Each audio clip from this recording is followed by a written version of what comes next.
जैसे आप गुजराती हैं और गुजरात से ही भारत को वाइट रेवोल्यूशन मिला या कहिए मिल्क रेवोल्यूशन, और आप बात करते हैं कि मिल्क जो है हमें उसके ऑल्टरनेट्स को चूज़ करना है। What is wrong with dairy products? Dairy can have such profound effect on my health. You do not die in old age because of a disease. You just die when it's time to go. आपको कोई memory issues ना हो, आप bed ridden ना हो, आपको 5-10 हज़ार रुपये की गोलियां ना खानी पड़े, आपकी पूरी ज़िंदगी एक डॉक्टर के अपॉइंटमेंट्स और हॉस्पिटल की विजिट्स के साथ जुड़े ना हो।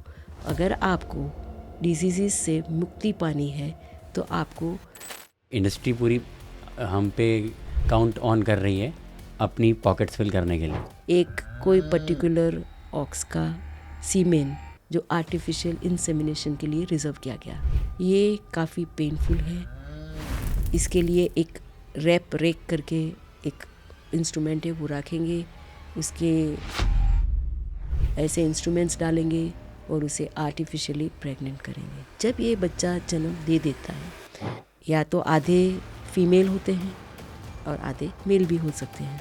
उसने अगर फीमेल को जन्म दे दिया तो ये फीमेल तो प्रोडक्शन लाइन में काम में आने वाली है, आगे जाके वो भी दूध देने वाली है, तो उसे रख लेते हैं।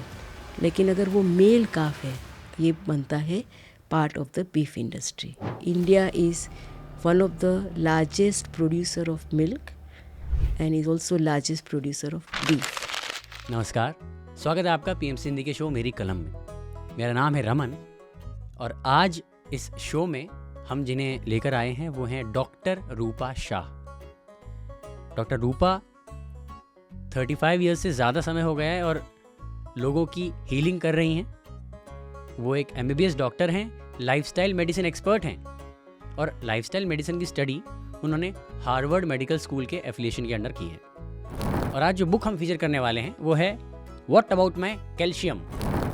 हमने इस एपिसोड में डेयरी फ्री लाइफस्टाइल के बारे में बात की है कि कैसे हम होल फूड्स और प्लांट बेस्ड डाइट को अडॉप्ट करके अपनी लाइफ में बहुत ट्रांसफॉर्मेशनल चेंजेस ला सकते हैं। साथ ही मिल्क का कंजम्पशन किस तरह ह्यूमन हेल्थ के लिए अच्छा नहीं है, इसके पीछे साइंटिफिक बैकिंग दी है मैम ने, और डेयरी इंडस्ट्री को एक्सपोज किया है।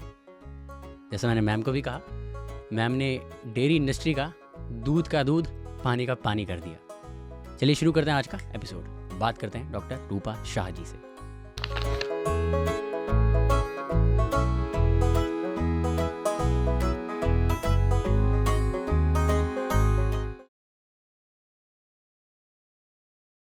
डॉक्टर रूपा शाह, बहुत बहुत स्वागत है मैम पीएमसी स्टूडियो में। केमू लागे छे पीएमसी स्टूडियो? वेरी ब्यूटीफुल, बहुत अच्छा लगा मुझे यहाँ के। आप बहुत अच्छा काम कर रहे हैं, वेरी इंस्पायरिंग। मुझे अच्छा लगा कि ऐसा भी कोई स्टूडियो है जो इस तरह के कंटेंट के ऊपर फोकस्ड है, तो बहुत ही अच्छी बात है। आप magician from the field of medicine मैं कहना चाहूँगा आपको। मैम, जैसे आप गुजराती हैं और गुजरात से ही भारत को वाइट रेवोल्यूशन मिला या कहिए मिल्क रेवोल्यूशन, और आप बात करते हैं कि मिल्क जो है हमें उसके ऑल्टरनेट खोजने हैं, जो ऑल्टरनेट्स को चूज़ करना है। तो आपकी ये journey from the field of medicine, ये वाली जर्नी कैसे शुरू हुई? जी बिल्कुल, मैं ये बताना चाहूँगी। मैं एक डॉक्टर हूँ, 42 ईयर्स से प्रैक्टिस कर रही हूँ।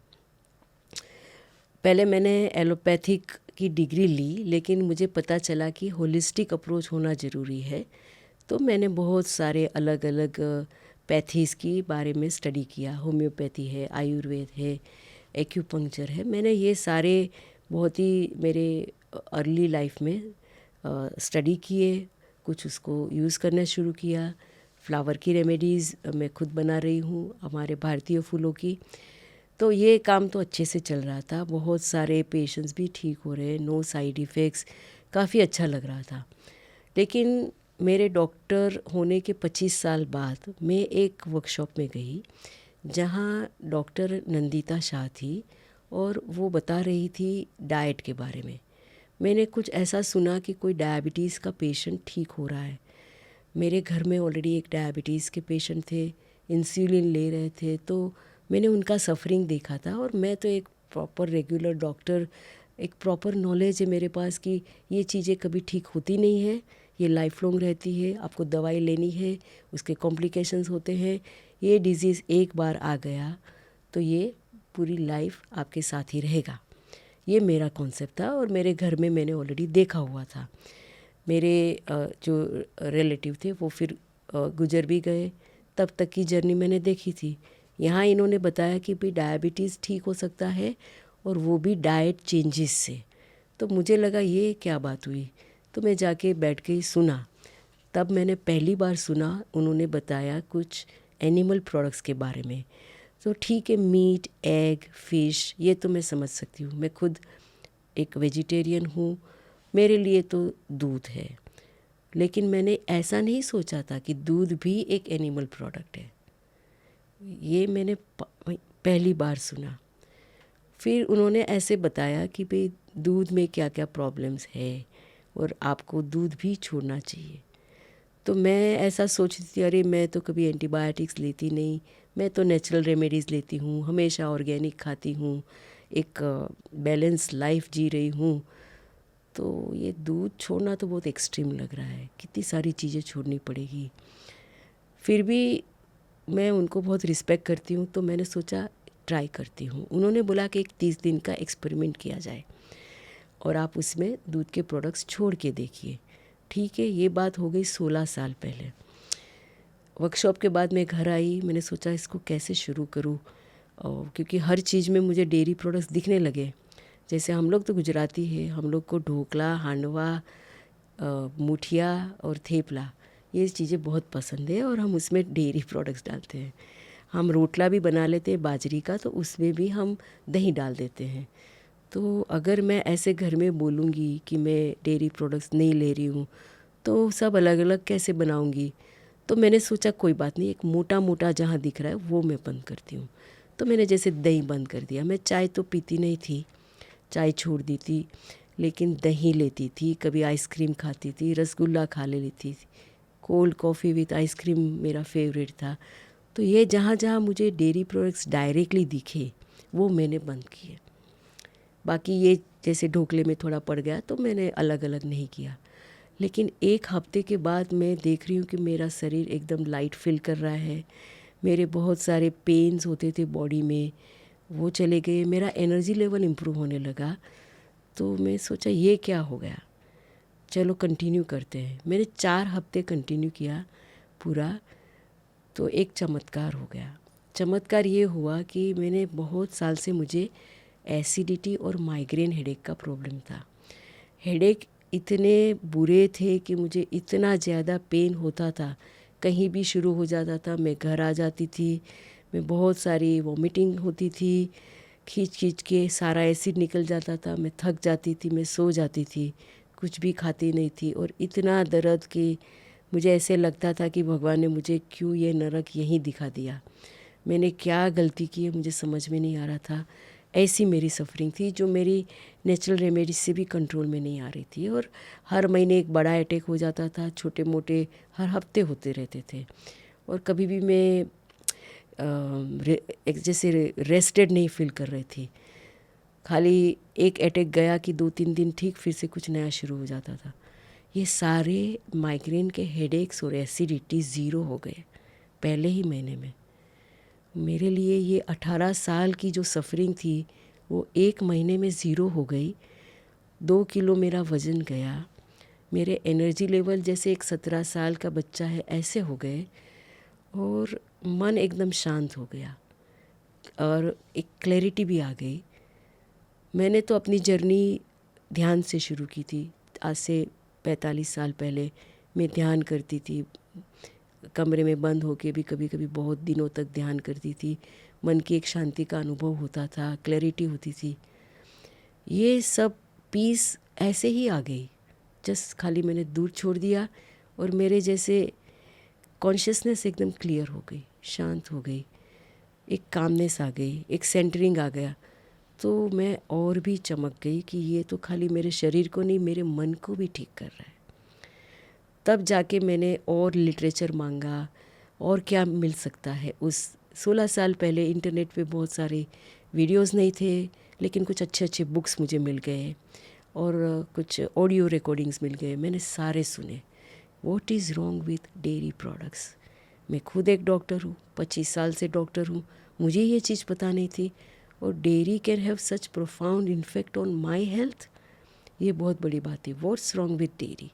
तब जाके मैंने सारा स्टडी किया और ढूंढा कि ये बहुत ज़्यादा प्रॉब्लम है डेयरी के साथ।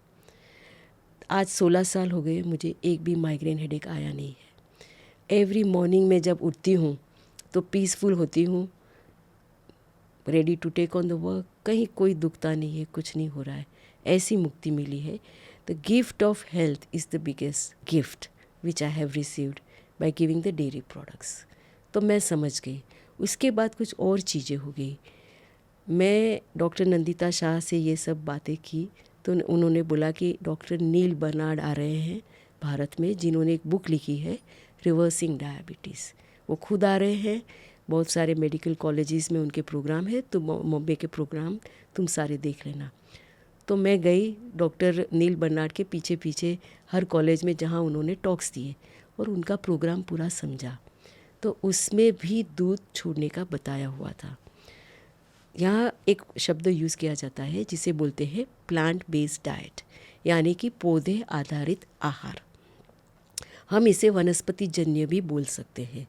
तब जाके मैं समझ गई कि डॉक्टर नील बर्नार्ड ऐसा बता रहे हैं कि हमारे सारे एनिमल प्रोडक्ट्स छोड़ देने हैं और वनस्पति जन्य आहार वाले चीज़ें लेनी है। तो हमने क्या किया कि उनकी बुक थी जिसमें सारे अमेरिकन रेसिपीज़ थे। सोचा कैसे होगा पता नहीं, हम इंडिया के लोगों के लिए चेंज करते हैं। तो हमने हमारा क्या भोजन है वो देखा। जो सारे लेक्टो वेजिटेरियन थे, जो डेयरी प्रोडक्ट्स ले रहे थे, उनको दूध छोड़ना था, दूध के सारे पदार्थ छोड़ने थे। जो ऑलरेडी नॉन वेज है उनको नॉन वेज फूड भी छोड़ने थे, साथ में दूध छोड़ना था।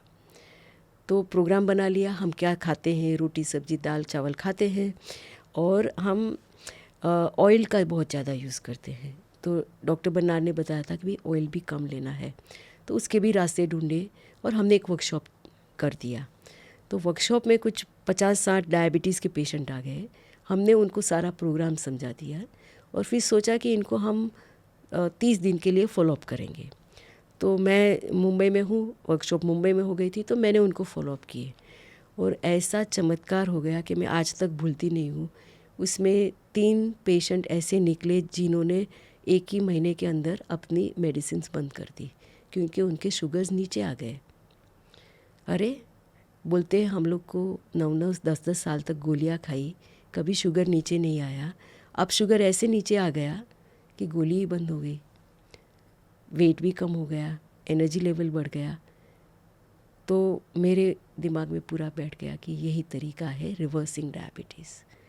तब जाके और आगे पता चला कि डायबिटीज़ तो एक डिज़ीज़ का नाम है। सबसे पहले उसमें है कि अम्ब्रेला, उसे बोलते हैं मेटाबॉलिक सिंड्रोम एक्स, यानी कि इंसुलिन रेजिस्टेंस सिंड्रोम। इसमें से फिर निकलता है diabetes, blood pressure, obesity, high cholesterol, PCOD, hypothyroid, ये सारे उसी के बच्चे हैं। आपकी एंट्री कोई भी एक डिजीज़ से होती है, लेकिन धीरे धीरे आप ये सारे पिकअप करते हैं। तो मेरे पास तो ऐसे ही पेशेंट आते थे, मैंने देखा था, एक गोली ब्लड प्रेशर की है, 2-3 गोली डायबिटीज़ की है, एक आधा ब्लड थिनर है, कोई कोलेस्ट्रॉल की भी चालू हो गई है और 15 साल में थायराइड की भी एक घुस गई है और वज़न भी थोड़ा ज़्यादा है। तब मुझे समझ में आ गया कि ये सभी का रूट एक ही है और ये सभी के लिए डाइट चेंज एक ही है, ये प्लांट बेस्ड डाइट। तब जाके फिर और बहुत सारे बुक्स के बारे में पता चला। इसमें सबसे पॉपुलर वॉल्यूम है वो जो डॉक्टर टी कॉलिन कैम्पबेल ने लिखा था और इसका नाम है द चाइना स्टडी। ये न्यूट्रिशनिस्ट है, अभी भी है अमेरिका में, जिंदा है, अभी अर्ली 90s में है। इन्होंने ये बुक में पूरा समझा दिया कि ये प्लांट बेस्ड डाइट के क्या क्या फ़ायदे हैं और कौन कौन से डिजीज़ नॉन वेजिटेरियन फूड और डेयरी से होते हैं। तो बात एकदम क्लियर हो गई। अगर आपको डिजीज़ से मुक्ति पानी है तो आपको प्लांट बेस्ड डाइट वाली जीवन शैली अपनानी है। कोई भी हो डिजीज़ का नाम, ये सारे लिस्ट मैंने जो दे दिए, सभी में फ़ायदा हो जाता है। तब से हमने हमारी जर्नी शुरू की। 21 दिन के रिट्रीट किए। जब पहला रिट्रीट हो गया तो उसमें 2 पेशेंट ऐसे निकले जिनके इंसुलिन बंद हो गए 21 दिन में। ये भी बहुत बड़ी बात है। अभी तक मैं वो पेशेंट, अभी एक्स पेशेंट हो गए, एक्स डायबिटीज़ फॉलो करती हूँ। अभी भी वो डायबिटीज़ में से फ्री है टोटली। जैसे एज बढ़ती है, आप सोचते हैं कि बीमारियाँ तो आने ही वाली है, गोलियाँ खानी ही पड़ेगी, ऐसे ही जीवन चलेगा। ऐसा कुछ भी नहीं है इनके साथ। 14 साल 15 साल पहले जिसका डायबिटीज़ रिवर्स हो गया, वो अभी भी फिट है, कोई भी मेडिसिन नहीं ले रहा है और साइकिलिंग भी कर रहा है, टोटली फिट है, अपने 70s में है वो, और living the life gracefully to the fullest. ये बहुत बड़ी बात हो गई। डिज़ीज़ को रिवर्स करना वो एक चीज़ है, वो थोड़ी हार्ड है, लेकिन सबसे बढ़िया है प्रिवेंशन। वो डिज़ीज़ आने ही नहीं चाहिए। तो मैं उनको यही रास्ता समझा देती हूँ कि एक बार दरवाज़ा बंद हुआ फिर वापस खोलना मत। यही जीवन शैली फॉलो करो, आप हमेशा डिज़ीज़ से मुक्त रहोगे। तो you do not die in old age because of a disease, you just die when it's time to go gracefully without any disease. और आप फुल्ली फंक्शनल रहो, आपको कोई मेमोरी इश्यूज़ ना हो, आप बेड रिडन ना हो, आपको 5-10 हज़ार रुपये की गोलियां ना खानी पड़े, आपकी पूरी ज़िंदगी एक डॉक्टर के अपॉइंटमेंट्स और हॉस्पिटल की विजिट्स के साथ जुड़े ना हो, और एक बहुत ही बढ़िया लाइफ आप जी सकते हो। और ऑलरेडी पूरे विश्व में ऐसे बहुत सारे एग्जाम्पल्स हैं। मेरे साथ जो कुछ और डॉक्टर जुड़ गए उस टाइम से, उसमें भी आज वो डॉक्टर्स बहुत बढ़िया काम कर रहे हैं, अपने पेशेंट को इसी रास्ते पर लेके जा रहे हैं। हमारे पास कुछ ऐसी बहुत अच्छी अच्छी स्टोरियाँ हैं जो पेशेंट जैसे नया जीवन मिल गया, एक रास्ता मिल गया, और किसी ने ये बताया नहीं कि नॉनवेज और डेयरी में ये सब प्रॉब्लम्स है। तो ये डिज़ीज़ नहीं चाहिए, तो आपको एक सरल सा उपाय हमने बता दिया। वीगन होना है, हेल्दी वीगन खाना है, और रोटी सब्जी दाल चावल तो हमारा भारतीय भोजन है। आपको खाली 2-4 चीज़ें निकालनी है उसमें से, तो कोई बड़ा चेंज नहीं है। अमेरिका जैसे देश में जहाँ लोग ब्रेकफास्ट, लंच और डिनर हर टाइम कुछ न कुछ नॉनवेज खाते रहते हैं, अगर वो प्लांट बेस पे जा सकते हैं तो उनके लिए रियली बहुत बड़ा चेंज है। हम लोग भारतीय लोग तो ज़्यादा वेजिटेरियन खाते ही है, खाली नॉनवेज या दूध तो एड ऑन हो जाता है, तो उसे हम रिप्लेस कर सकते हैं। उसके बहुत सारे रिप्लेसमेंट्स अवेलेबल है। तो तब से ये मेरी जर्नी 16 साल पहले शुरू हो गई। मैंने समझ लिया नॉनवेज के साथ क्या प्रॉब्लम है। डेयरी प्रोडक्ट्स हमारे इंडिया का सबसे बड़ा ऑब्सेशन है। मैम, कहीं ना कहीं इंडिया के कल्चर में डीपली रूटेड है मिल्क का कंजम्पशन, तो उसको कैसे देखते हैं आप? आप जाएंगे हरियाणा, आपको एक बड़ा ग्लास लस्सी का मिलेगा, नहीं पिएंगे तो बुरा लगेगा, पी लो ना, लस्सी तो ताकत देती है। मैं अभी पिछले हफ्ते वाराणसी गई थी, वहाँ लस्सी के स्पेशल शॉप से बहुत झाड़ी लस्सी देते हैं, उसके ऊपर रबड़ी भी मार के देते हैं, और लोग आराम से पी रहे थे बिना कुछ सोचे समझे। हम अगर मद्रास मतलब चेन्नई में जाते हैं तो चेन्नई के लोग अगर शादी में भी चले गए तो घर आके थोड़ा सा दही चावल खा लेते हैं, तभी उनको सेटिस्फेक्शन होता है। अगर आप कच्छ में जाते हैं तो उनको छाछ चाहिए, वो उनको कच्ची बियर बताते हैं, हमें छाछ तो पीनी ही है। कच्ची लोग एवरी मील में छाछ पीते हैं ग्लास भर भर के। अगर आप महाराष्ट्र में आ जाते हैं तो ताक उसी को बोलते हैं। हम गुजराती लोग भी बहुत सारे दही वगैरह खाते रहते हैं, श्रीखंड खाते हैं। और अगर आप बंगाल में चले गए तो मिष्टी दोई और रसगुल्ला और संदेश ये सब खाते हैं। हम पूरे भारत में, पूरे विश्व में यही एक सब कॉन्टिनेंट है जो मिल्क ऑब्सेस्ड है, डेयरी ऑब्सेस्ड है। मुझे बहुत ही कॉमन क्वेश्चंस लोग पूछते रहते हैं कि भाई घी नहीं खाएंगे तो हमारे जॉइंट्स का क्या होगा।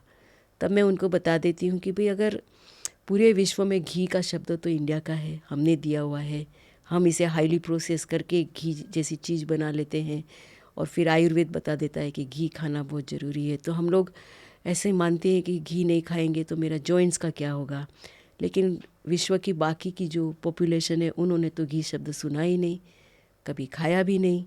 बटर खा लेते हैं वो लोग कभी कभी, फिर भी उनके जॉइंट्स तो सही रहे ना। तो घी इज़ नॉट अ मस्ट। और मैंने कोई घी खाया नहीं, 16 साल हो गए, मेरे जॉइंट्स को कुछ भी नहीं हुआ, सारे फिट है। तो ये समझाने की मैं कोशिश करती हूँ। हमारे जो कल्चर में हम मंदिर में जाते हैं तो प्रसाद में भी दूध और दूध की चीज़ें रहती है। हम भगवान को जो अभिषेक करते हैं उसमें भी दूध रहता है, जैन मंदिर में भी यही रहता है। तो हमारा जो दूध का उपयोग है, अगर आप कोई भी मिठाई की दुकान पे चले जाओ तो एक या दो स्वीट ऐसी मिलेगी जिसमें डेयरी प्रोडक्ट्स नहीं है, बाकी सभी में डेयरी प्रोडक्ट्स होते ही है। तो वो आप देखिए कि हम, I always say we love dairy products, we Indians love dairy products, we consuming it. अब कैसा हो गया है कि 1960 में जब कुरियन साहब आ गए, उन्होंने कोऑपरेटिव्स चालू कर दिए, जिनके पास पहले के ज़माने में हमारे जो कल्चर है, हमारी संस्कृति है, जब आर्यंस आए थे तो वो ऑर्गेनाइज एग्रीकल्चर का शुरुआत उन्होंने ही किया। वो अपने साथ कैटल लेकर आए थे, और कैटल को कैसा है कि खेती के काम में लगाए जाते थे। वो काफ़ी हार्ड वर्क था, तो इन्होंने खेती कैसे करनी, अनाज कैसे उगाना, ये सारा सीखा था। तो एनिमल की ज़रूरत थी तो उनको साथ में लाए थे। लेकिन जो भी गाय या उसके जो बुलॉक रहता है, वो जो खेतों के काम में यूज़ करते हैं, उसके एक नाम रहता था, उसका जन्म नेचुरल होता था, उसका खाना भी नेचुरल ग्रेजिंग रहता था, घास खाते थे, हेल्दी खाते थे, वो काम भी करते थे और उनकी पूजा भी की जाती थी, उनको जीवन के अंत तक उनको संभालते थे। और उनकी जो गाय होती थी वो दूध देती थी तो उसके बछड़े को दिया जाता था, और अगर कुछ बचा तो घर में मिलता था। और कैसे पैसे वालों के घर में गाय रहती थी। लोग पहले डिस्क्राइब करते थे कि भाई कैसी बहू लानी है, बोले हमारे घर में 4 गाय है, वो सुबह 4 बजे उठ के थोड़ा सा दूध निकाल सके, ऐसी उसके बाजू में ताकत हो, ऐसी हमें चाहिए। तो जो 4 गाय वाला घर था वो काफ़ी इम्पोर्टेंट था। और कैटल का मतलब कैपिटल, हमारे कैपिटल जो है वो हेड, कैपिटल का मतलब है हेड। तो आपके पास कितनी गाय भैंस है, इसके हिसाब से आपकी कैपिटल वेल्थ गिनी जाती थी। तो कैटल हमारे जीवन का एक बहुत इंटीग्रेटेड पार्ट था, और हम इसे कभी भी कोई ऐसी एंटीबायोटिक्स या ऐसी कोई चीज़ें देते नहीं थे।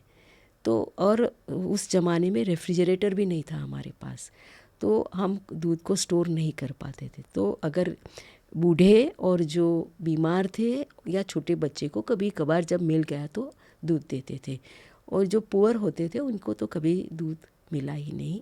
ये जो खाते पीते सुखी घर के लोग के पास रहते थे।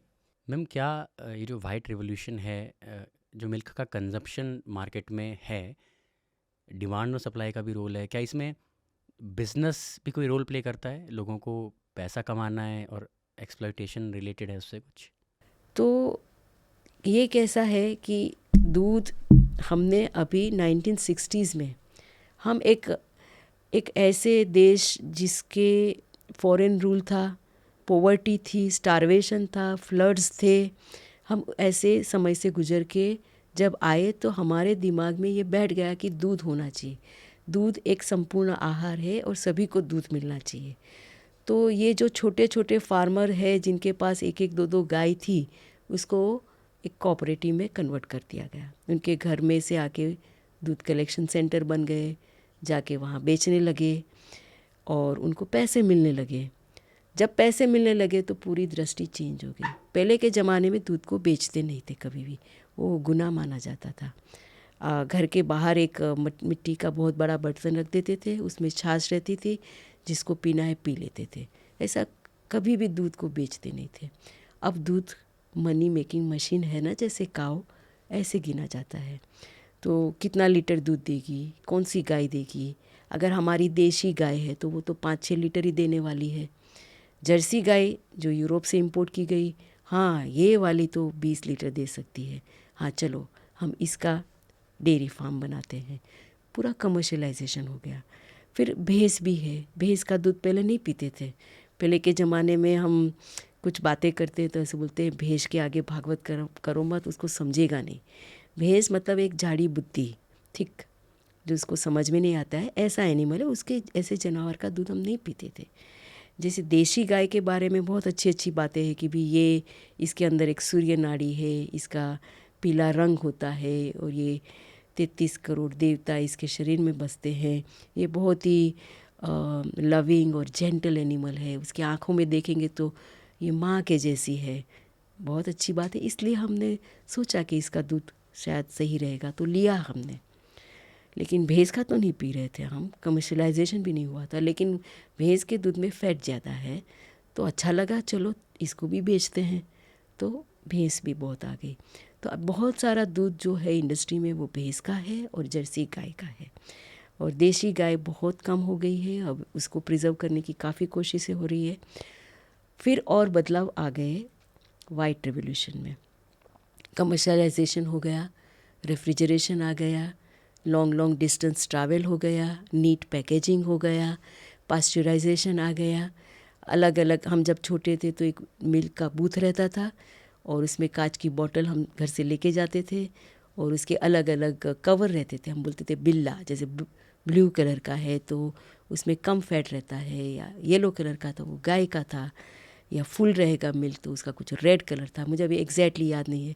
और उसमें हमारे पास एक कार्ड रहता था और उसका रेशनिंग होता था, और हर घर को इनफ दूध नहीं मिलता था, जितने वो कार्ड में लिखा है उतना ही मिलता था। और जैसे हम छोटे थे तो हमने कभी चीज़ खाया नहीं। अमूल के जब चीज़ आने लगे कि एक आधा क्यूब आ गया 6 महीने में एक बार, खाया, पसंद नहीं आया, ऐसे हमने चीज़ भी नहीं खाया था। बटर भी बाद में आया और रोज़ रोज़ बटर नहीं खाते। अभी का जो टाइम है, यहाँ आपके पास 40-50 टाइप की चीज़ है, बटर है, आपके पास बहुत सारी चॉइसेस है, होमोजेनाइजेशन हो गया है, टेट्रापैक्स आ गए हैं। तो ये जो वाइट रेवोल्यूशन हुआ उसमें प्रॉफिट और मनी आए, तब जाके ये इंडस्ट्री बन गई। डेयरी फार्म्स आ गए, लोगों ने कैलकुलेशन कर लिया कि इतनी जर्सी गाय है मेरे पास, ये इतना दूध देगी और मुझे इतना प्रॉफिट होगा तो ये सस्टेनेबल हो जाएगा। तो हो गया चालू, कोई प्रॉब्लम नहीं है। लेकिन क्या क्या प्रैक्टिसेस अब इसमें और आ गई। तो पहले के ज़माने में जैसे नेचुरली वो प्रेग्नेंट होती थी, 9 महीने बच्चे, उसके बाद जब बच्चा होता है तो मिल्क प्रोडक्शन चालू होता है। जब तक वो अपने बच्चे को दे रही है हमें भी मिलता था और बात ख़त्म, रुको, जब दूसरा बच्चा जब आए तब मिलेगा, नहीं तो नहीं मिलेगा। यहाँ एक सिस्टम बना दी गई, एक कोई पर्टिकुलर ऑक्स का सीमेन जो आर्टिफिशियल इंसेमिनेशन के लिए रिज़र्व किया गया। पता चल गया कि इसका स्पर्म बहुत ही अच्छा है, अगर इससे ये गाय प्रेग्नेंट हो जाएगी तो उसकी जो नस्ल आएगी वो इतना ज़्यादा दूध देगी। तो इसका जो सीमेन बैंक है ये चालू कर दिए, इन्होंने आइडेंटिफाई कर लिया जेनेटिकली कौन सा स्ट्रॉन्ग है, उसी को रखा, बाकी सब ख़त्म। और उसी को आर्टिफिशियल इंसेमिनेशन प्रोसेस कहते हैं। ये काफ़ी पेनफुल है। इसके लिए एक रेक करके एक इंस्ट्रूमेंट है, वो रखेंगे, उसके एनएस के अंदर जाके वो ऐसे इंस्ट्रूमेंट्स डालेंगे और उसे आर्टिफिशियली प्रेग्नेंट करेंगे। ये 1.5 या 2 साल की जो गाय या भैंस है उसके ऊपर उसे जो कुछ पता नहीं है मैं कौन हूँ या मैं टीनेज की हूँ, कुछ पता नहीं, कोई सेक्स लाइफ भी नहीं है, ये प्रेग्नेंट हो जाती है। ये प्रेगनेंसी को होल्ड करने के लिए उसे बहुत सारे हार्मोन्स दिए जाते हैं। उसके पहले उसे जल्दी जल्दी ग्रो करने के लिए भी कभी कभी हार्मोन दिए जाते हैं, तो ये जल्दी रेडी हो जाए तो हम जल्दी इसका दूध निकाल सकें। तो हार्मोन्स दिए, 9 मंथ प्रेगनेंसी के टाइम भी हार्मोन्स दिए तो प्रेगनेंसी होल्ड करेगी। जब ये बच्चा जन्म दे देता है उसमें 2 बातें होती है, या तो आधे फीमेल होते हैं और आधे मेल भी हो सकते हैं। तो किसने जन्म दिया, उसने अगर फीमेल को जन्म दे दिया तो ये फीमेल तो प्रोडक्शन लाइन में काम में आने वाली है, आगे जाके वो भी दूध देने वाली है, तो उसे रख लेते हैं। लेकिन अगर वो मेल काफ है तो मेल काफ का आजकल खेती के कामों में कोई उपयोग नहीं है। आजकल हम वो घानी का तेल भी नहीं बनाते हैं, इस तरह से हम इलेक्ट्रिकल यूज़ करते हैं, तो उसका भी वो घूमने वाली एक्टिविटी नहीं है। तो इसका करे क्या? तो उसे मरने के लिए ही छोड़ दिया जाता है। ये बनता है part of the beef industry. और अमेरिका में वगैरह तो ये व्हील इंडस्ट्री, इसका मांस बहुत सॉफ्ट रहता है और इसकी जो काफ लेदर होती है उससे चप्पल वगैरह बनाए जाते हैं। और ये माँ जो जिसने 9 महीने अपने बच्चे को पेट में रखा, वो उसे ढूंढती रहती है, वो रोती है, मेरा बच्चा कहाँ है, मुझे उसे दूध पिलाना है। लेकिन बच्चा दिखता नहीं है तो हम और भी गलत बातें करते हैं। बच्चे के चमड़े को लेकर एक बच्चा जैसा, उसको खाल बच्चा बोलते हैं, ऐसा बना देते हैं और उसके सामने छोड़ देते हैं। उसे लगता है ये मेरा बच्चा है, ये दूध पिएगा। बच्चा मर चुका होता है। ये प्रैक्टिसेस भी चल रही है और दूध सारा हम ले रहे हैं, जो भी 10-15 लीटर दिन में 2 बार ले लेते हैं बेचने के लिए। उसके बाद अगर 2 महीने हो गए तो फिर से उसे प्रेग्नेंट किया जाता है। ये शायद खाली 3 साल की है और प्रेगनेंसी फिर से हो जाती है, आर्टिफिशियली होती है, फिर से 9 महीने। लेकिन जिस तरह से हार्मोन्स इनको दिए जाते हैं, उनको ऐसा डिज़ाइन किया गया है कि ये प्रेग्नेंट भी रहेगी, साथ में दूध भी देती रहेगी। एक्चुअली ह्यूमंस में ऐसा कुछ नहीं होता है। अगर प्रेगनेंसी हो गई तो वो दूध नहीं देती है क्योंकि एक ही काम करेगी लेकिन इनको ऐसा डिज़ाइन किया गया है कि दोनों काम चालू रहता है। तो आपका दूध का प्रोडक्शन लाइन भी चालू है और दूसरा बच्चा भी आने वाला है। दूसरा बच्चा आ गया, फिर से मेल फीमेल फ़र्क हो जाता है। अगर फीमेल है तो उसे थोड़ा सा दिया जाता है, उसे अलग बांध दिया जाता है। उसको माँ और बच्चे को साथ में नहीं रखते कभी भी, क्योंकि उनको नहीं तो बच्चा दूध सारा पी जाएगा तो हमें कुछ मिलेगा नहीं। तो माँ को एक जगह पे रखते हैं, बच्चे को कहीं और बांध के रखते हैं और खाली 12-12 घंटे से उसे छोड़ते हैं थोड़ा पीने के लिए। ये भी एक बहुत ही गलत प्रैक्टिस हो रही है। इस तरह से 4 प्रेगनेंसी हो जाती है और आपने 4-4.5 साल तक उसका दूध ले लिया। उसके बाद वो और कोई बच्चे को जन्म नहीं दे सकती। उसकी उम्र 6-7 साल हो जाती है। अब क्या करें उसका? अब वो 20 साल तक जी सकती है, अब क्या करेंगे 13 साल तक उसका? तो ये बीफ इंडस्ट्री में चली जाती है। और ये बातें इस तरह से सही साबित होती है कि India is one of the largest producer of milk and is also largest producer of beef and majority of beef is exported। ये हमारे एक्सपोर्ट रेवेन्यू देती है, इसीलिए हमारे डेयरी उद्योग को बहुत ही प्रोत्साहन दिया जाता है। लेकिन इसके आपने कभी भी रास्ते पे गाय देखी होगी, कभी वो कचरे में से कूड़ा कचरा प्लास्टिक वगैरह खा लेती है, ऐसी गायें देखी है आपने? आपने कभी भैंस देखी है रास्ते पे? आपने भैंस को ऐसे ऐसे टहलती और कुछ कूड़ा कचरा खाती हुई देखी है? नहीं देखी है। हमारे अहिंसा वाले देश में हम कहते हैं कि गौशालाएं हैं हमारे पास, लेकिन गौशालाएं कितनी गायों को लेता है? बहुत कम गायों को लेता है। बहुत सारी तो यहीं चली जाती है बीफ इंडस्ट्री में। और भैंस सारा जैसी कोई चीज़ नहीं है, भैंस तो सारी बीफ ही बन जाती है। तो 10-12 करोड़ जैसे ये काफ होते हैं, उनको तो मार दिया जाता है और 8-9 करोड़ ये गाय भैंस भी मारे जाते हैं। कहीं कोई स्टेट में उनको बैन किया है तो वो दूसरे स्टेट में भेजे जाते हैं जहाँ उनको अलाउड है। कहीं कहीं बांग्लादेश के बॉर्डर पे उनको क्रेन से उठा के दूसरे देश में डाला जाता है। ये मामला चल ही रहा है। हम खुद भारतीय लोग इतना ज़्यादा मीट नहीं खाते हैं। हमारा मीट कंजम्पशन है खाली 4 या 5 किलो पूरे साल का पर पर्सन। अमेरिका जैसे देश में 40 किलो तक के मीट खाते हैं लोग। तो हमारा मीट कंजम्पशन कम है, तो हम लोकली ये सब कुछ खा नहीं सकते। लेकिन our desire to want to have a glass of milk shake और ice cream results into beef industry. साथ में है लेदर इंडस्ट्री। हमारे पास लेदर के बहुत सारे प्रोडक्ट्स बनते हैं और लेदर आता कहाँ से है? इसी में से काफ लेदर या काऊ लेदर इसी में से पूरी एक बड़ी इंडस्ट्री हो गई है, लेदर इंडस्ट्री। तो मिल्क इंडस्ट्री, बीफ इंडस्ट्री और लेदर इंडस्ट्री तीनों साथ साथ में चलती है। लेकिन मैं तो एक वेजिटेरियन बर्थ से थी। मैं हमेशा ऐसे मानती थी कि हम तो किसी को मार के खाते नहीं हैं।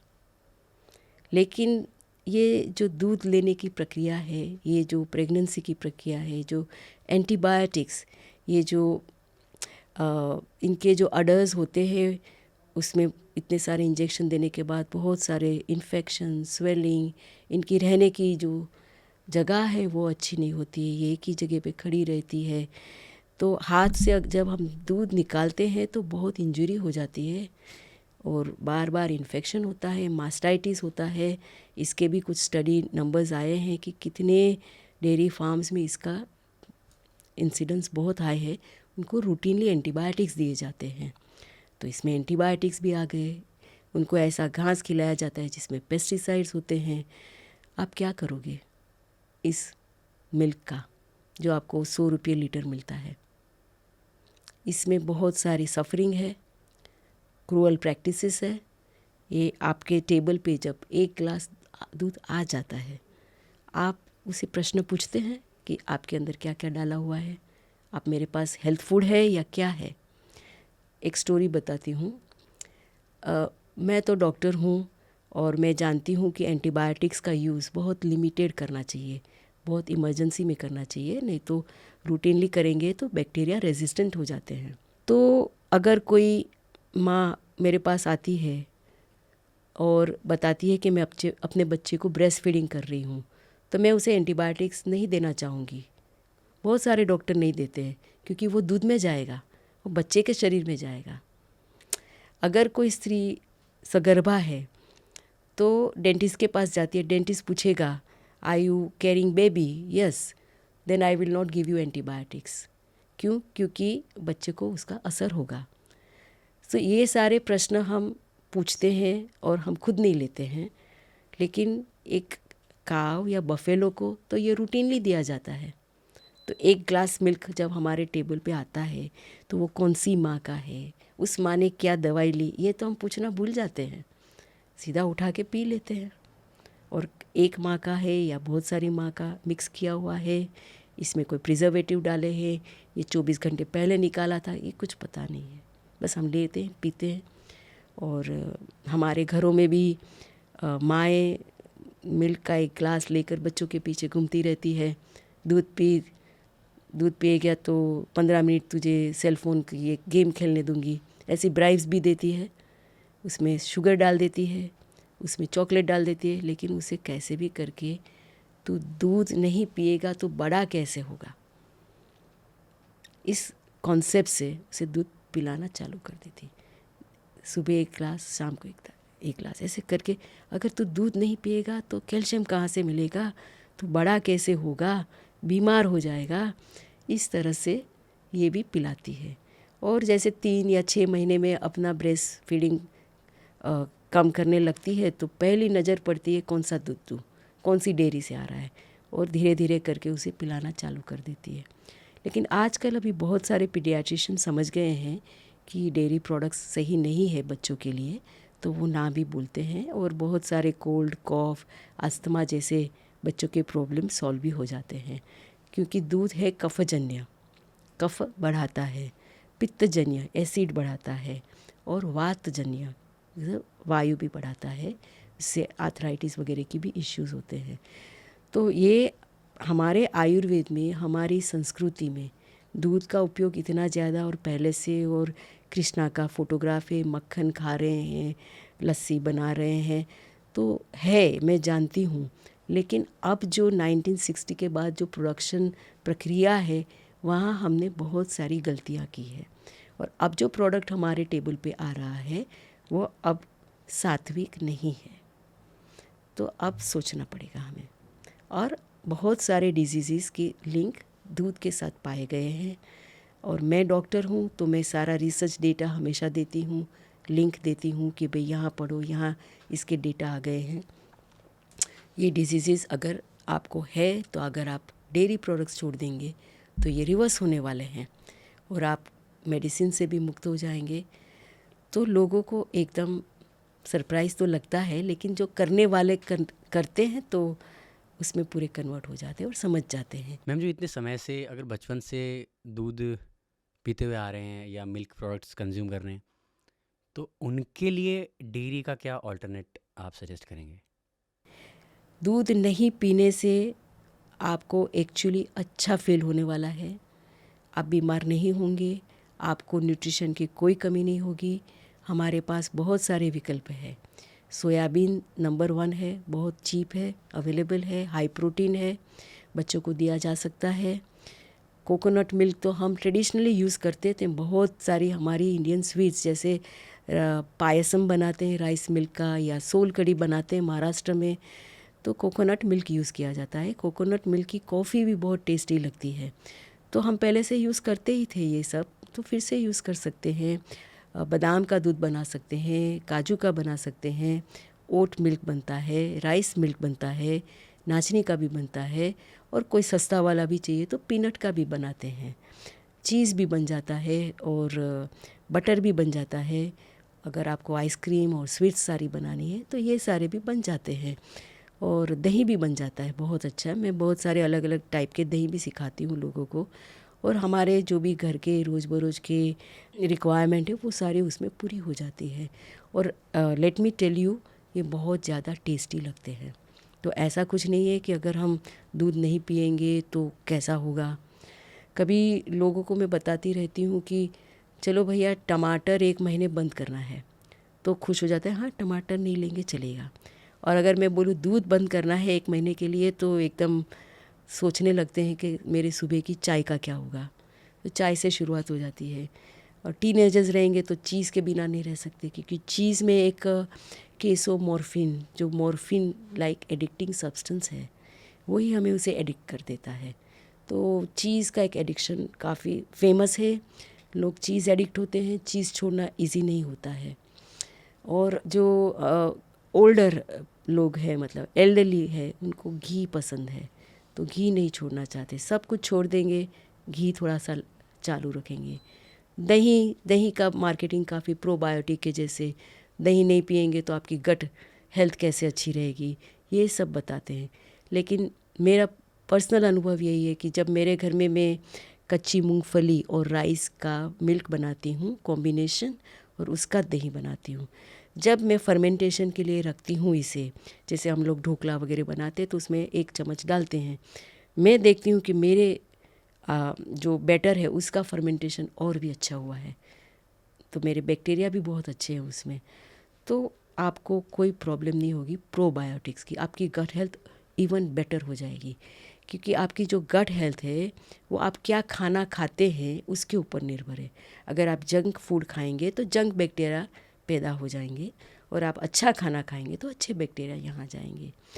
तो दूध में से तो कॉन्स्टिपेशन, इसमें कोई फाइबर भी नहीं है, हाईली पेरिशेबल प्रोडक्ट है। इसको लंबे डिस्टेंस ट्रैवल करना है तो यूरिया डाल देते हैं। और कभी कभी ऐसी जगह है जहाँ कोई गाय या भैंस भी नहीं है, वहाँ भी दूध का प्रोडक्शन होता रहता है। बार बार FDA की रेड पड़ती है, और आर्टिफिशियल मिल्क प्रोडक्शन भी चल रहा है, क्योंकि ये एक प्राइसी प्रोडक्ट है, महंगा प्रोडक्ट है। जब भी कोई प्रोडक्ट पे पैसे हैं तो उसका डुप्लीकेट ये वो कुछ हो जाता है। आप देखते हैं आपके घर में एक थैली आ गई दूध की, कभी कभी उसको रीसील की होती है, उसमें भी कुछ पानी या एडल्टरेशन हो जाता है। गवर्नमेंट की फैक्ट्री ने ही उसे टेस्ट किया था, और गवर्नमेंट भी काफ़ी उदास हो गई, क्योंकि देखा कि खाली 1-2 जगह ही सही मिल्क मिला, बाकी सब जगह पे एडल्टरेशन और कंटामिनेशन था मिल्क में, पेस्टिसाइड्स भी थे। और जब कोई बड़े फेस्टिवल्स आते हैं जैसे दिवाली जैसे, हमेशा मैं देखती हूँ या टीवी में या न्यूज़पेपर में ऐसे न्यूज़ आते हैं कि 1 टन मावा पकड़ा गया जो एडल्टरेटेड था। इसकी मिठाइयाँ बनती है, इसकी शेल्फ लाइफ पता नहीं कैसे होती है, इससे बहुत सारी फूड पॉइजनिंग के केसेस होते हैं। तो ये सब पैरेलल चल रहा है। आपको पता नहीं है, आप जब डेयरी प्रोडक्ट खा रहे हैं तो आप अपने ही पैसे से क्या खरीद रहे हैं, और आपके हेल्थ देने के बजाय ये आपको डिजीज़ दे रहे हैं। ये सारा हमें सोचना पड़ेगा, रीथिंकिंग करना पड़ेगा। और सबसे बढ़िया मैं ऐसे बताती हूँ कि आप 30 दिन का एक एक्सपेरिमेंट कीजिए। 30 दिन में तो कोई आपको प्रॉब्लम नहीं होगा। 30 दिन के लिए आपका किचन तैयार कर लीजिए कि हम डेयरी प्रोडक्ट्स नहीं खाएंगे, और खाली 30 दिन के लिए मैं ये एक्सपेरिमेंट करूँगा। जब 30 दिन में मैं ऐसे बताती हूँ कि भाई 98% मत कीजिए। आप नेबर के घर चले गए, उसने चाय ऑफ़र कर दिया, फिर आप मुंह बंद रखेंगे और चाय पी लेंगे, ऐसा नहीं। या किसी के घर चले गए, आज के दिन हमारे घर आइसक्रीम खा लो, कल से अपना करना, ऐसा कुछ नहीं। 100%, 101% कीजिए, 99% नहीं। जब आप 100% कर लेंगे तो उसका मैजिक आपको दिख जाएगा, आपके शरीर में, आपके मन में, आपके एनर्जी लेवल में, आपके डिजीज़ में। अगर आपको डायबिटीज़ या ऐसी कोई बीमारियां हैं तो प्लीज़ आप कोई अच्छे मेडिकल डॉक्टर के साथ रहकर कीजिए, क्योंकि हम देखते हैं कि ब्लड शुगर 24 घंटे में नीचे आ जाता है, कभी कभी 12 घंटे में नीचे आ जाता है, और आप मेडिसिन ले रहे हैं या इंसुलिन ले रहे हैं, तो आपको ये किसी के सुपरविज़न के साथ करना है, क्योंकि हमें लो शुगर अटैक्स की समस्या नहीं चाहिए। लेकिन रिजल्ट इतने फास्ट आते हैं। डायबिटीज़ में या ब्लड प्रेशर में थोड़ा समय लगता है। कोलेस्ट्रॉल जैसे अगर आप ले रहे मेडिसिन तो 21 दिन में वो नीचे आ जाता है। 21 दिन में उसका रीटेस्टिंग करिए। आपको अगर ये करना है तो आप एक काम और भी कर सकते हैं कि आपके ब्लड टेस्ट पहले ही करवा लीजिए। उसमें विटामिन डी, विटामिन B12 या लिपिड प्रोफाइल सारे चेक कर लीजिए एक बार। आपके पास नंबर्स तो है ही। उसके बाद एक्सपेरिमेंट शुरू कीजिए, और करने के बाद आप फिर से नंबर्स टेस्ट करवाइए।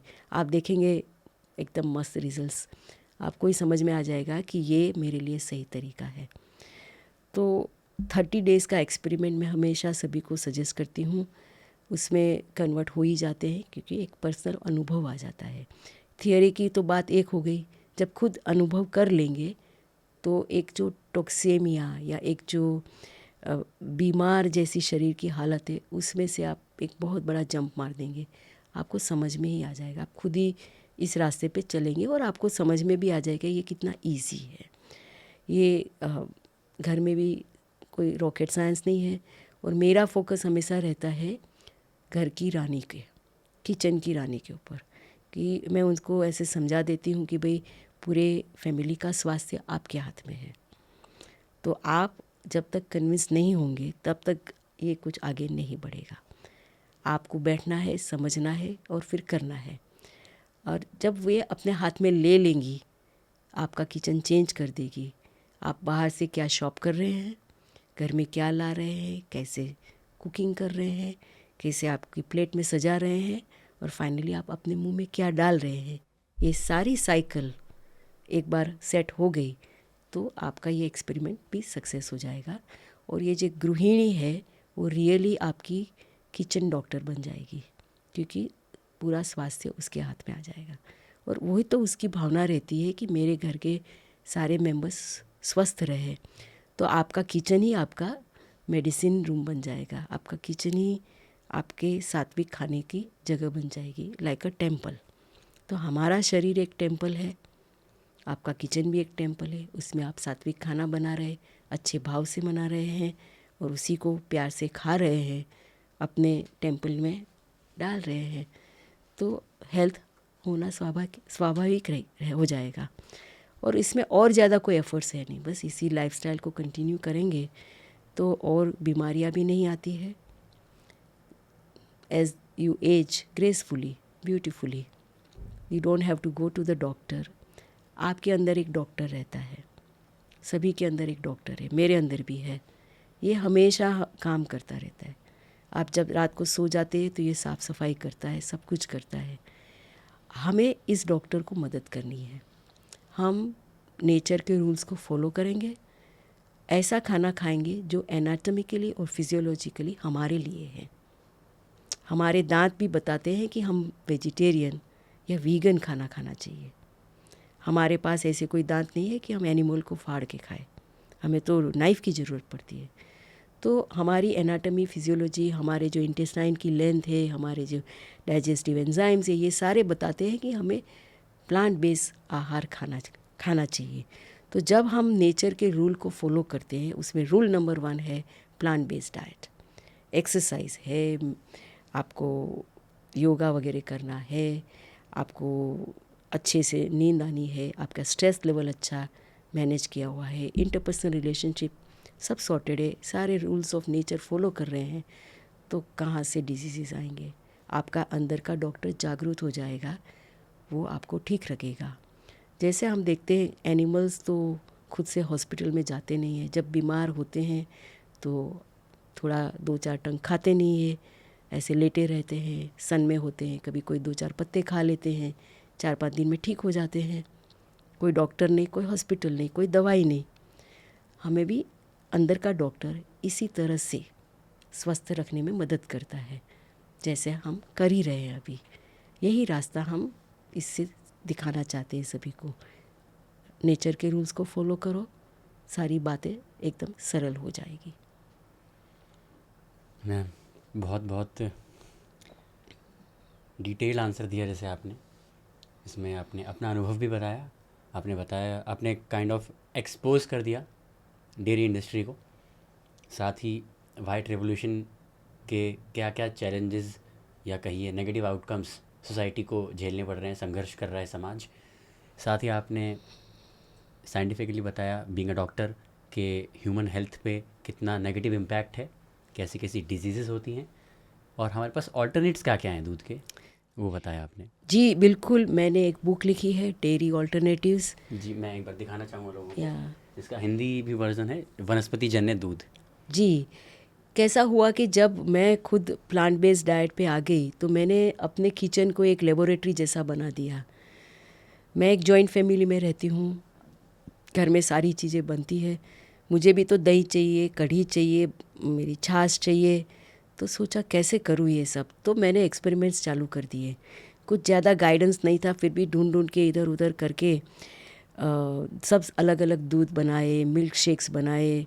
फिर मैंने दही का एक्सपेरिमेंट चालू किया। दही हमारा ऑब्सेशन है, 50 बार तो मैं फेल भी हो गई, इतने मतलब एक्सपेरिमेंट ये वाला ये करते करते फाइनली सेट हो गया। तो अब मैं जो दूध बनाती हूँ वो है कच्ची मूंगफली का, उसके साथ थोड़े से राइस डाल देती हूँ, कच्चे राइस, दोनों को भिगो के फिर बाद में मिक्सचर में ब्लेंड कर देती हूँ और उसको छान लेती हूँ। छानना ज़रूरी नहीं है लेकिन मैं छानती हूँ, तो उसको फिर उबालती हूँ। वो दूध होता है, वो बहुत ही सस्ता है, 20-25 रुपये में 1 लीटर जैसा बन जाता है। वो जब ठंडा हो जाता है तो हम उसे जो ग्रीन चिलीज़ होते हैं उसके टॉप्स डाल देते हैं, या कोई प्रोबायोटिक की टेबलेट्स डाल सकते हैं। और मेरे पास तो ऑलरेडी मेरा प्लांट बेस्ड कर्ड है ही, तो वो स्टार्टर डाल देती हूँ। कल्चर के लिए, कल्चर जामन जिसको कहते जामन कहते हैं। तो जामन के अलग अलग तरीके हैं, आप इसमें से कोई भी कर सकते हैं। अब जो दही जम रहा है वो परफेक्ट जम रहा है, वो आप खा सकते हैं, आप उसका रायता बना सकते हैं, दही वड़ा बना सकते हैं, और आप किसी को पता भी नहीं चलेगा कि ये नॉन डेयरी है या प्लांट बेस्ड है, बहुत ही टेस्ट में सही लगता है। तो ये एक एक्सपेरिमेंट सही हो गया। फिर कभी कभी हम लोग काजू बादाम भी डाल देते हैं, थोड़ा और अच्छा टेस्ट आ जाए करके। तो ये सोयाबीन का भी दही बनता है, तो ऑलरेडी मार्केट में भी मिल रहे हैं। तो मैंने ऐसे अपने किचन में शुरू किया। अब मैंने एक जो लाइफस्टाइल ले ली है प्लांट बेस में, तो उसमें एक बहुत और अच्छी चीज़ हो गई है। ये जो सारे प्लांट बेस भोजन हम खाते हैं ना, इसमें कोई एडिक्शन नहीं होता है।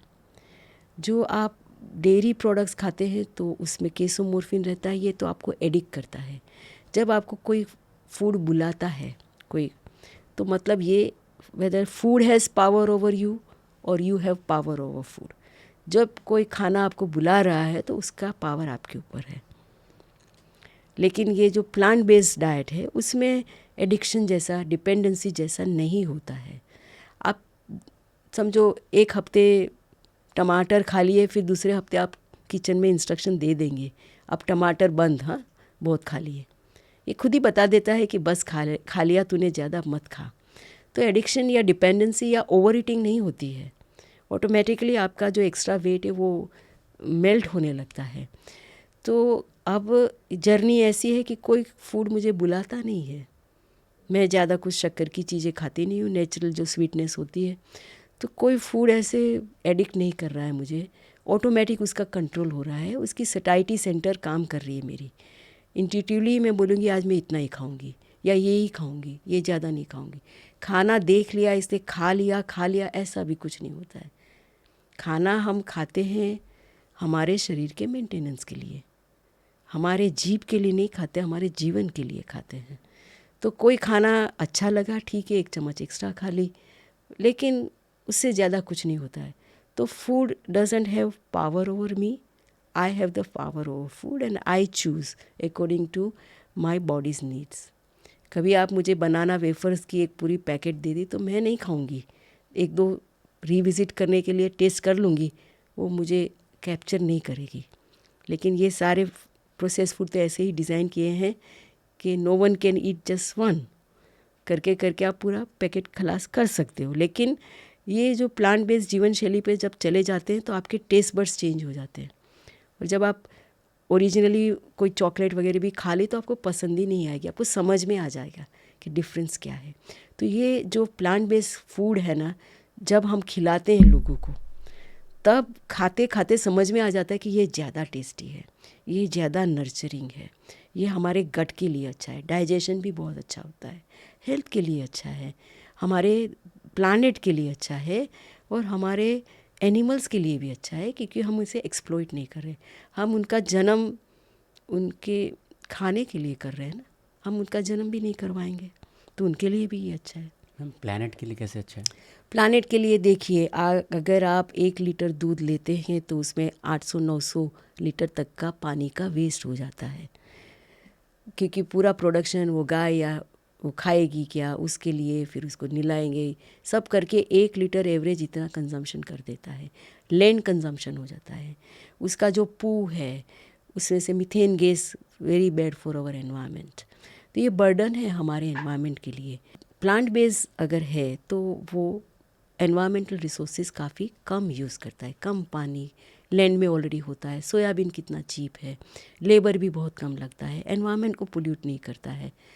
तो इसलिए अगर हमें धरती को बचाना है तो प्लांट बेस्ड डाइट ही सही रहेगा, और उससे हम पृथ्वी के जो भी 8 बिलियन लोग हैं उनको आराम से फीड कर सकते हैं, फिर भी खाना बच जाएगा। अब कैसे हो रहा है कि 40% जो भी ग्रो कर रहे हैं ये सारे एनिमल्स को दे रहे हैं, और यहाँ 1 बिलियन लोग भूखे बैठे हैं, तो गलत बात हो गई ना। और आप ये सेकेंड हैंड ले रहे हैं, ये तो डायरेक्ट लेना है, तो you are wasting resources just because you have one concept कि मीट में प्रोटीन है तो मीट खाना चाहिए। अरे ऐसा कुछ नहीं है, there is all this beans, sattu, rajma traditionally खा रहे हैं हम लोग, these are very good protein sources. Soybean है, very good protein sources. Tofu खाइए, पीनट खाइए, बहुत सारे नट्स और सीड्स में भी प्रोटीन है, तो आपको प्रोटीन की कमी नहीं होने वाली है, सारे अमाइनो एसिड्स कॉम्बिनेशन से मिल जाते हैं। तो मीट ही सुपीरियर प्रोटीन है, वो बात गलत है। और आजकल विश्व में बहुत सारे एथलीट्स हैं जो ये मीथ को टोटली ब्रेक कर रहे हैं, वो प्लांट बेस्ड है, उनका परफॉर्मेंस बहुत अच्छा है, और प्रोटीन भी उनको पर्याप्त मात्रा में मिल ही जाता है। They are the biggest example. तो प्रोटीन का ये है। कैल्शियम प्लांट बेस्ड में सबसे ज़्यादा है। एक गाय, भैंस, एलिफेंट, हॉर्स, ये सबको कहाँ से प्रोटीन मिलता है, कहाँ से कैल्शियम मिलता है? From the grass, from the plants itself. तो हम भी अगर प्लांट बेस्ड खाना खाएंगे तो उसमें कैल्शियम रहेगा ही। हमारी बॉडी ग्रीन लीफी वेजिटेबल्स में से अच्छा कैल्शियम मिल सकता है उसको, तो बात ख़त्म। हर चीज़ में कैल्शियम है सबसे ज़्यादा। जैसे आप टेलीविज़न पे ऐसी एडवर्टाइजमेंट थोड़ी देखते हैं कि तिल के लड्डू खाओ, इसमें दूध से भी 30 गुना ज़्यादा कैल्शियम है, नहीं आती है।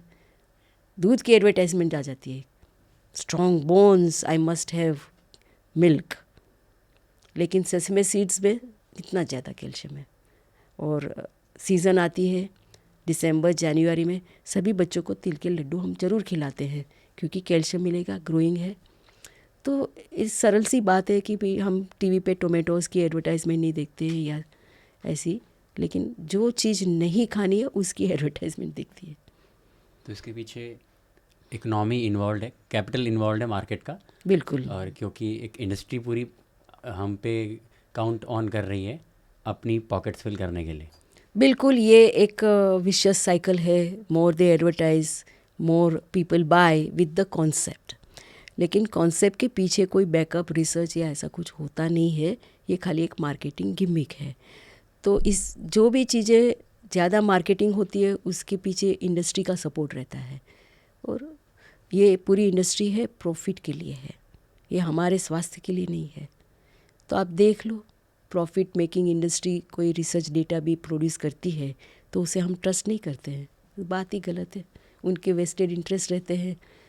तो न्यूट्रल इन्फॉर्मेशन मिलना इजी नहीं है, हमें ढूंढ के निकालना पड़ता है। फिर भी हमारे पास बहुत सारे आज फिल्म्स भी है, बहुत सारे बुक्स भी है, बहुत सारे रिसर्च डेटा है, और हम जो भी डॉक्यूमेंट्री फिल्म प्रोड्यूस करते हैं तो उसमें स्क्रीन पे ही डेटा लिंक दिखा देते हैं, वेबसाइट पे भी रखते हैं, so that everyone is convinced. तो ये जो मैंने अपने किचन से शुरू किया, फिर मैंने कुकिंग क्लासेस किए, मुझे समझा कि मुझे ये सब सिखाना पड़ेगा लोगों को। तो जैसे स्टेथोस्कोप मैंने उतारा और वो चमचा हाथ में लिया और क्लिनिक में से मैं किचन में घुसी, और जहाँ जाके सिस्टमैटिकली बहुत सारे लोगों को ट्रेन किया, इस तरह से बनाना है। अब जाके बहुत फैल चुका है, बहुत सारे लोग इसको कर रहे हैं। फिर मैंने सोचा कितने कुकिंग क्लासेस वगैरह करूँगी, चलो एक किताब लिखी जाए। तो फिर मैंने वीडियोस भी बना दिए और डेयरी ऑल्टरनेटिव्स की बुक लिखी जो 3 लैंग्वेज में है अभी, और it's a very small little, they always call it is like a little Bible of dairy alternatives. उसमें सब कुछ रेसिपीज़ एकदम सरल भाषा में है, घर में आप बना सकते हैं और सस्ते हैं। आपको प्लांट बेस्ड डाइट पे जाना, इसका मतलब ऐसा नहीं है कि कोई एक्सॉटिक चीज़ मार्केट में से लानी है, खानी है, ऐसा कुछ भी नहीं है। ये बहुत सारे जो किचन में है उसी में से बनाई हुई चीज़ें हैं। आपको फिर हैबिट लग जाएगी और आप करने लगेंगे। फिर आपके घर में जो दूध वाला, आपको पता है ना कि सबसे पहले बेल कौन मारता है घर में? दूध वाला मारता है। वो ही आ जाता है 6 या 7 बजे और दूध का पैकेट रख के जाता है, तो वो नहीं आएगा। मैम एक क्वेश्चन आता है, क्योंकि मार्केट की हम बात कर रहे हैं, तो इकोनॉमी कैसे चलेगी, उन लोगों का घर कैसे चलेगा जो डेयरी इंडस्ट्री में, डेयरी फार्मिंग में है? अभी बात एकदम सही है, बहुत सारे लोगों ने डेयरी को एक बिज़नेस बनाया है, उनके बड़े बड़े फार्म्स है, मैं खुद भी बहुत सारे विज़िट करके आई हूँ। वो क्या करेंगे, उनकी लाइवलीहुड का क्या होगा, और हमारी गवर्नमेंट उसे काफ़ी सपोर्ट भी कर रही है। लेकिन अगर आप दूध नहीं पीते हैं तो आप बादाम का दूध तो पीने वाले हैं या सोयाबीन का पीने वाले हैं, तो ये इंडस्ट्री आपके लिए एकदम तैयार है, वेटिंग में है। और ऑलरेडी ये बात अमेरिका में चालू हो गई है, बड़ी बड़ी डेयरीज़ बंद हो रही है और वो आलमंड मिल्क के बिज़नेस शुरू कर रही है, और ये alternative milk industry has become $1 billion industry already. यही ट्रेंड यहाँ आएगा। हमारे देश में थोड़ा समय लग रहा है, क्योंकि जैसे मैंने बताया कि हमारे पूरे साइक के अंदर मिल्क घुसा हुआ है, अगर दूध नहीं पिएंगे तो मर जाएंगे, इस टाइप की एक कॉन्सेप्ट हम लगा के रखे हैं। इसलिए दूध को छोड़ना इजी नहीं हो रहा है, और हर चीज़ में थोड़ा सा मलाई, नहीं तो अब भटूरा भी बना दो तो उसमें थोड़ा सा दही डाल देते हैं, तो हर जगह पहुंचा हुआ है। उसको रिवर्स करना, माइंड में से रिवर्स करना इजी नहीं है, मैं समझती हूँ। लेकिन ये dairy farmers alternative dairy business करके इतने ही पैसे अच्छे से कमा सकते हैं जैसे वह पहले कमा रहे थे, और ये एनवायरनमेंट के लिए भी अच्छा है और उनके कॉन्साइंस के लिए भी बहुत अच्छा है कि I am not party to an animal cruelty. हम एक ग्लास दूध पीते हैं, लेकिन पीछे जो एनिमल को सफरिंग हुआ वो दूसरे ने किया, लेकिन ऑर्डर तो हमने ही किया ना। वो एक ग्लास मिल्क वो हमारे लिए वो कर रहा है, बाय प्रॉक्सी उसका हमें तो लगने ही वाला है। हम डिमांड ही नहीं करेंगे तो सप्लाई नहीं होगा। कर्म तो हमने ही किया है वो, तो वो पार्टी नहीं बनेगा। उसके मन में एक क्लियर आइडिया आ जाएगा कि I am not the party to create the suffering of the animal. मेरी लाइवलीहुड किसी के सफरिंग में से नहीं आनी चाहिए, तो उसको भी संतोष होगा, और ये जो एग्रीकल्चर इंडस्ट्री है उनको बढ़ावा मिलेगा। हेल्थ इंडस्ट्री है उसकी बर्डन कम हो जाएगी। आज भारत तो डायबिटीज़ कैपिटल बन रहा है पूरे विश्व का। कुछ 20 करोड़ लोग लाइन पे है, कोई प्री डायबिटिक है, कोई डायबिटिक है, बॉर्डर लाइन पे है, और कुछ ऑलरेडी है, तो हमारे हेल्थ केयर इंडस्ट्री पे इसका बहुत बड़ा बर्डन है, बहुत बड़ा। ये लोग काम कम करेंगे, हॉस्पिटल में ज़्यादा जाएंगे, दवाई का खर्चा होगा, तो ये ऑलरेडी बहुत बड़ा फ़ायदा हो जाएगा। तो यही तो मैं बताती हूँ। तो ये था इस एपिसोड का फर्स्ट पार्ट 2 ज़रूर देखिएगा। मगर उससे पहले अगर आप ये एपिसोड टेलीविज़न पे देख रहे हैं तो पीएमसी हिंदी को यूट्यूब पे भी सब्सक्राइब कीजिए, और अगर यूट्यूब पे देख रहे हैं तो पीएमसी हिंदी का ऐप डाउनलोड कीजिए गूगल प्ले स्टोर या एप्पल ऐप स्टोर से, और हमें दूसरे सोशल मीडिया प्लेटफॉर्म्स पे भी फॉलो कीजिए।